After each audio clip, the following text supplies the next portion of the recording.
जी घटना घडली होती चेंबूरची, तिचा अहवाल आला. त्या अहवालामध्ये 7 लाख रुपये कॉन्ट्रॅक्टर आहे त्याला दंड ठोठावण्यात आला. मात्र गार्डन डिपार्टमेंट असेल किंवा रस्ते डिपार्टमेंट असेल कोणालाही दोषी धरलेला नाहीये. आणि उलट महापौर म्हणतायत की मला हा अहवाल मान्य नाहीये. अधिकाऱ्यांना मग माझं काही म्हणणं नाही. आता 3 वर्षांनी बोलू, पण 3 वर्षांनी मला वाटतं ते अकाउंटेबिलिटी घेतील. पण एका 11 वर्षाच्या मुलाचा मृत्यू होतो. काय फरक पडतो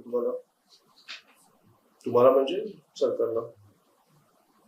मला हेच वाईट वाटतं, ह्याच्याबद्दल बोलायलाच मला वाईट वाटतं की कोणी आन्सरेबल नाहीये. म्हणजे तुम्ही एकमेकांवर ढकलताय विषय, आणि त्या मुलाच्या जीवाचा किंमत काय तर 5 लाख. 5 लाख फॅमिलीला दिलं झालं. अरे पण त्या परिवाराचा मुलगा गेलाय.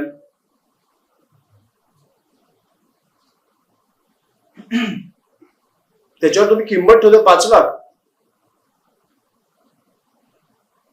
हे मला ह्याच्याबद्दल बोलायलाच मला काय बोलायचं ह्याच्यात कळत नाही. मला सिरियसली तुम्ही हे प्रश्न विचारू नका, कारण ह्याची उत्तर तुम्हाला 3 वर्षानंतर सरकारच देईल.